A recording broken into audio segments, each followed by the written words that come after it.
the fire and storm, I remain on. Through the fire and storm, I remain on. Trial by fire, trial by fire. It's the trial by fire. It's the trial through the fire and storm. Welcome everyone, and thank you for tuning in to the Armchair Bookers podcast. I am your host, as always, Joshua Joslin, and let me tell you, it is great to be talking wrestling. This episode, I'm going to discuss a title change or two in AEW, as well as some the overall happenings. I'll also share my feelings about the talent cuts happening in WWE. After that, I'll be talking about the career of the late, great Adrian Street, who we lost this past July. Little highlights of his career I'd like to share, a wrestler that maybe most don't know of, but should certainly look up, check out, and find matches, read about, all those things. Anyway, like I said, this episode will highlight some AEW and WWE, and that's what makes this episode a little bit of a mixed bag of excitement and fun and sadness, with the merger in WWE. I'll save that. I want to start with AEW and some of the things that are happening there. Eddie Kingston. You know what? I'm going to wait on Eddie Kingston. I'm going to start it off with something different. I'm going to start with Christian winning the TNT title over Luchasaurus, who was the champion, and Darby Allin. Christian and Luchasaurus were a pair. Christian, while Luchasaurus was the title holder, Christian liked to, not even wiggle his way in. I'm going to be honest. He wasn't even wiggling. He was flat out blatantly saying, "This is my belt. I'm the champ." When that obviously wasn't true. It was Luchasaurus. This was a great opportunity for Christian, or Luchasaurus really, to peel away from Christian. Darby Allin kind of floats around, usually a fodder for a championship match, the person to lose, or a transition champion, it seems like. I'll talk about that a little bit more in a second. But Luchasaurus splitting from Christian would be really, really cool, because Luchasaurus is awesome. I love his look. The name is just because it sounds a little bit cheesy. His look, while cheesy, just works. He's a big dude. I like him. I hope he stays a heel, because I think that he can really be a monster heel if they want to make him that, just by his size and his moveset. I mean, he can move for such a big guy. I forget how big he is until he's standing in there with Darby Allin and Christian. Christian taking the belt is so for me. My feelings on AEW using veterans, it's 50-50. I like the title change, because a heel should have it, and there should be a chase, and that this title change will make Luchasaurus chase. So if he is a face, there we go. That at least will fit that formula. If he stays heel, he can fall to the background of Christian. Christian can make him believe that's still their belt. I don't know where they would go with it. I have no idea. They could be partners one day, enemies the next, and then a whole big stable together and after that with AEW. So I have no idea.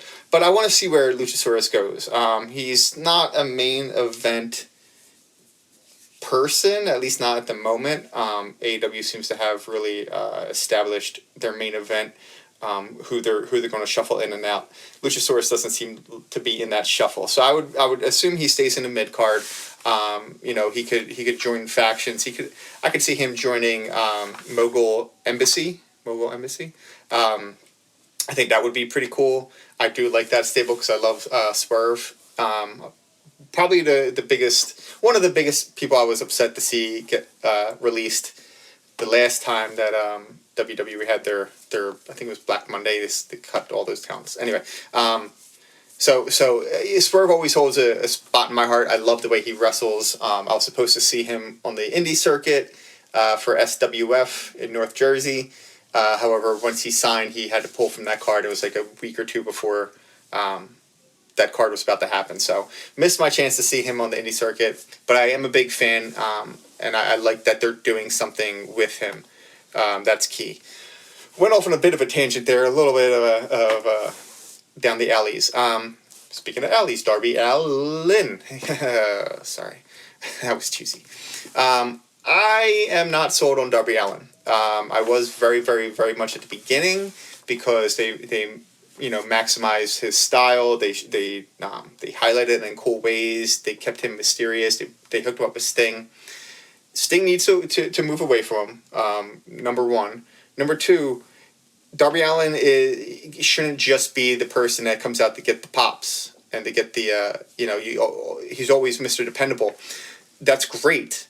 But use him as such, because otherwise he's going to kind of be stuck where he is, which is sometimes he'll win a mid-card championship. Most of the time he's going to lose that championship, and then he'll chase it around after that. Most likely at some point he'll end up in a tag match with Sting or a multi-man match with Sting. I just feel like they're losing opportunities with Darby Allin if they don't start to, put him either in something more prominent. He's a pillar, but I feel like he's just standing there. But that's my, I haven't watched it enough to really be able to say that I'm correct. Tell me I'm wrong. Please tell me I'm wrong. Darby Allin's a great talent. I don't want to see him wasted. And yes, I'm saying wasted in AEW. He could be. They have wasted talent. Where does this go for Darby Allin? He didn't win the match. Where does he go? Where does it all go? That's always the question, right? I'm going to talk about, next I want to talk about something that I'm really, really happy about. Eddie Kingston winning the Ring of Honor Championship from Claudio. I never say his last name right, so I'm not going to. Formerly known as Cesaro in WWE. Claudio will forever be underrated. I love what AEW is doing with him. I love that they put the Ring of Honor Championship on Claudio. It solidified him as the champion that as a champion who deserved a championship and deserved a run with the championship.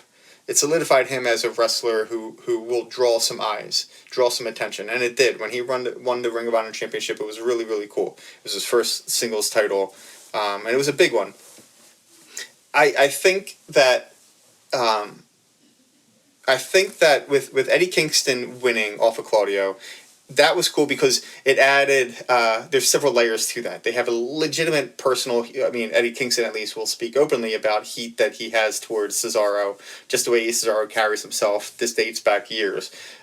Is that true, or has that always just been able to play up a possible feud?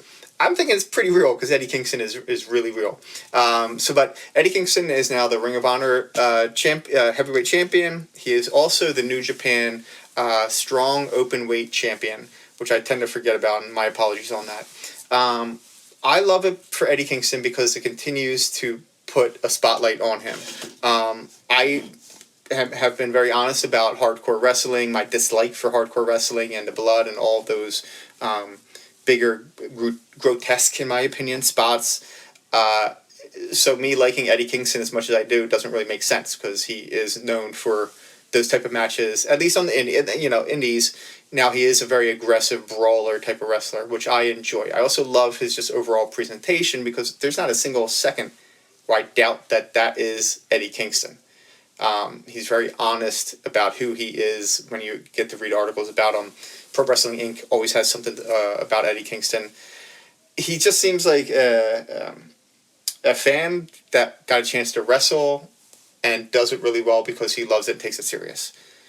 He has that old school style where, don't disrespect the ring, come in and do your job, do it the way you're supposed to. He has had some backstage tiffs. One I remember was Sammy Guevara, possibly pie-faced him. Like I said, Claudio, he does not really like Daniel Bryan. He doesn't like a few people. With that being said, that's Eddie Kingston, right? That is who he is across the board, and he makes no apologies about that. You can't help but get behind somebody like Eddie Kingston. He's a heel. He should be booed. He's not, though, because he feels like the common man. He's just the person that you knew growing up that was super tough, that now gets to do it on TV. Not everybody's a fan of Eddie Kingston. I think that, again, I gush about it because he's getting the chance to do it on TV for people to get to love him. We wouldn't have gotten that chance without AEW. He's not I could never see him being a WWE guy. It would stifle him. I would never want to see it. Despite my like of WWE, despite my like of Eddie Kingston, that is not a marriage that works for either one. AEW works. And I'm really, really happy to see Eddie, get that TV time, get those wins in front of the American audience. I gush. I know that he might be dealing with an injury. He's pulled out of some indie dates. Hopefully all is well. He's a physical wrestler, like I said, so he does get banged up. If you are injured, Eddie, feel better. Get back in the ring soon. If you're not injured, Eddie, see you when you're back in the ring. All right, champ. Next up, to the dirt. I'm gonna go to the dirt. Edge, AEW. Constant back and forth right now on the sheets. I feel dirty even talking about it because I'm a WWE guy, and Edge, you're a WWE guy, right? Right? The rumor mill is running a rampant as the internet wrestling community is known to do. I don't think he goes to AEW. I really don't. I think that he's established such a career for himself and such a persona, a character, a staple of WWE. I don't think that he leaves. I think that he takes some time off, decides if he wants a retirement run or if he's good with it ending the way it did. I don't think he goes to AEW because I don't think that that's where he would really want to retire. It seems like he has that understanding of the old school, you want to retire at your home. And that's not saying it's right or wrong. If he goes to AEW, hey man, you must have gotten a deal that makes sense to you and your family. I don't want to see it because it actually might make me just a little bit jealous. I don't want. I would be jealous if he retired with AEW. It's hard to say that out loud, but I will admit it. He deserves to retire in WWE the way he wants to. If he went out the way he wanted to at WWE, also more power to him. If he wants to go to AEW, I could see endless amount of awesomeness. But I could also see him putting his body on the line in ways that AEW seems to expect, or at least not shy away from, when they should with Edge. I think that he will push himself to put his body on the line in ways that he should not. And I think WWE put clamps in certain areas to ensure his health and safety. AEW doesn't seem to have that in their minds, it seems, when allowing the spots that they allow. Sting should not be jumping off of anything. Knock it off. Knock it off. I don't want to see that old man land and just turn into dust and fly away like it's the Snap. Stop it. Back to Edge. I think it would be good. So here's the other side. Why I, as a wrestling fan, why I think it would be awesome. He gets to reunite with Christian or go up against Christian and or both. There's some rivalries there that obviously we would love to see play out. Edge versus Kenny Omega. Edge versus Rey Fenix. Rey Fenix would be a great match with Edge. I mean, anybody would. Him going back and forth with MJF. The sky's the limit for him in AEW. But I do fear what he would start to present. I don't want to say, I don't want him to try to show off. Who am I to say any of this stuff? I don't know. I just feel like Edge's presentation works better for WWE, and I don't know. Maybe he makes sense for AEW. I don't know. This breaks me. It breaks me a bit because I don't want to see Edge in AEW. He's a lifer, but we did see Mark Henry, who I never thought would leave. Big Show I thought would never leave. Chris Jericho, I'm not overly surprised by, but Edge would be a different hit. So we'll see. We'll see where the dirt shifts us. Moving on, WWE. All right. Not a great day for WWE, great week, and in terms of screw WWE. Not a great week for the people that they've released. That's who I should be focusing on, and let me saying out loud that these folks lost their livelihoods, their partners, in some scenarios. I'll get to it in a second. Money's a big factor in all decisions business. I get that. You have to manage your output compared to your input and this, that, the other, and manage employees. When WWE merged with UFC, we now have TKO Sports. TKO Sports announced, and Nick Khan, president of WWE, announced that there would be cuts. All the way from the top down to the talent. I shouldn't even say down to, over to even the talent. you knew things were going to get ugly, and you didn't want to see it, but we have seen it, and I'm worried about how many more cuts come next. The talent cuts have begun. Quite an extensive list were cut pretty, within a day or two of each other. I'm going to run down the list.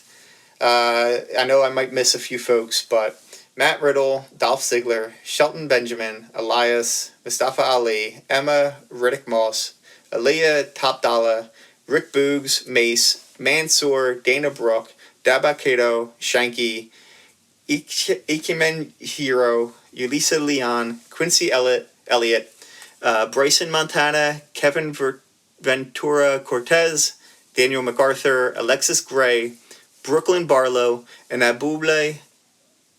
Adi Fitzgerald. I'm sorry if I mess up anybody's names.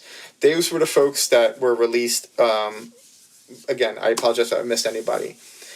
Some big names, some names that were trying to find their footing, and some names who never, were given the chance to, for whatever reason, were never elevated to us getting a chance to see them on TV. Some of the big names, obviously, Matt Riddle, Dolph Ziggler, Elias, I would put in there as shocking. Not too many other folks I'm all that shocked by. Matt Riddle, barely even, because I said last episode I think he had run his course in WWE. Dolph Ziggler hurts. Just plain simply hurts. There's no other way to say it than I got to see Dolph Ziggler's entire career, from the Spirit Squad all the way up to every evolution that he has made. I watched and popped like crazy when he cashed in the Money in the Bank to win the title over Alberto Del Rio the night after WrestleMania. Amazing career. Hall of Fame career. To see him not in WWE is going to be odd, but he should go to AEW. Absolutely. Everything about him would shine in such a cool way, reinvigorated way in AEW. Shelton Benjamin, Elias, Mustafa Ali. It stinks to see them go because I don't think any of them were ever utilized to a level that they could have been. Emma and Riddick Moss, it's just absurd. I mean, it just brought Emma back.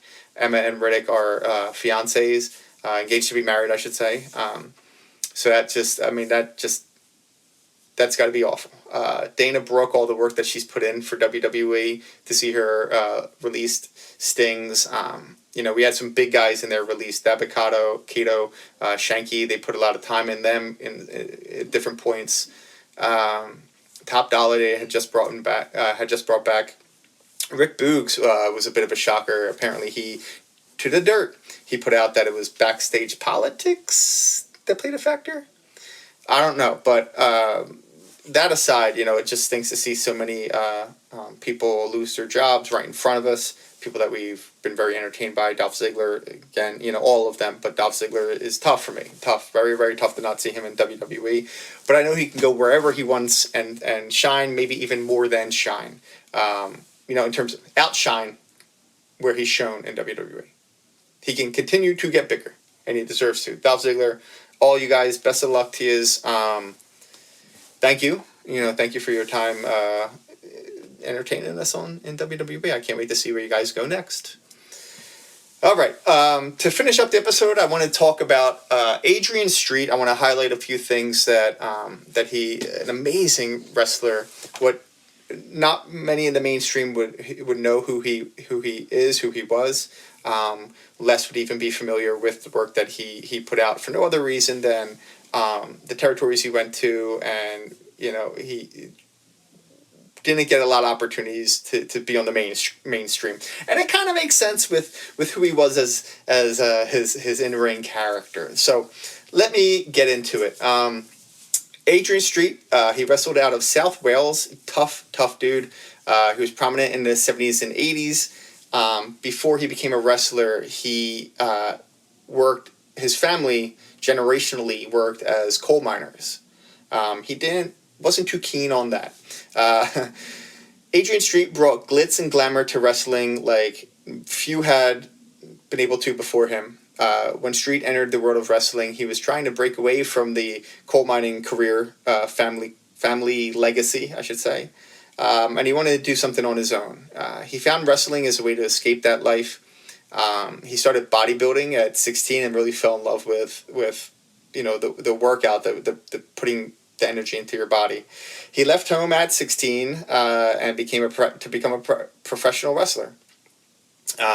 In his first match, so he wasn't really smartened up to the business as they say. So he thought it was He thought it was all shoot, like two dudes standing across from each other. What they're doing is beating each other up. He was a tough guy, so he gets into the ring. Actually, even before then, I got this part from Pro Wrestling Stories. They did a highlight on Adrian Street. His opponent for the night came to him. First match came to him, said, "All right, we're going to do this, we're going to do that, this, that, the other," and Adrian was like, just kind of standing there. He thought it was odd that they would go over it like that. It's about to be a fight. They get in a ring. The other guy is doing some showmanship. Adrian Street's not responding. They grapple up. Street immediately pops the guy's shoulder out of its socket. Match over. He goes up to the promoter and says, "Let me know tell me when I have my championship title match." So, pretty confident, pretty strong. Needed to understand that you just don't go out there and rip people's arms out of their sockets. But he eventually figured that out. Pre-glitz and glam, he wrestled as I'm forgetting the name, but it evolved from just the heel dancing in the ring, trying to get the negative reaction. He really enjoyed being the heel. So from there, he said, "All right, well, if I'm just doing all these things, let's really turn it up a notch." So this is where he introduced. Where are we here? Yes. This is where he introduced the glitter, the bleached hair, the makeup, tassels, sequins. I mean, he overdid it with the feminine energy, should say, in a time where you didn't want to see a man doing those things. He broke the mold in that sense. He made it very androgynous, would be the term. So that is where he started to evolve, and that is the character he evolved into, the exotic one, Adrian Street. More and more outrageous. Really knew how to get under the skin of the crowd. Got booed, however he wanted to, whenever he wanted to. His signature move was to kiss his opponent to get out of a pin. He would also put makeup on his opponent when they were down. Just knew how to turn it up, cross the line, and get people to be really mad. The contrast between his in-ring persona and his vicious moveset, the fans just couldn't understand or deal with it, because it was very new in wrestling. He bled. He was a hardcore wrestler. One of the coolest pictures that I've seen of him, he's holding the belt over his head, full sequin, full glitter, blood running out of his mouth, but he was holding up the belt that he was a champion. He set the table for wrestlers like Goldust. Parallel. Goldust is a parallel character, an homage to Adrian Street. Really, just took what the big, burly man in the ring and flipped it on his head, and you could be a big, burly man who dresses like a female, who has a feminine, feel to them, but isn't. This is a big, strong man. He never let on that he was gay or not gay. Not that any of that matters, because in the ring he was just Adrian, the exotic one, Adrian Street. And that was just what got people to react. And he loved it. He even paired up with his wife. She became one of the first female valets in wrestling, Miss Linda. They worked as heels. She was the one jumping in the ring and causing the shenanigans. All the backhanded tactics.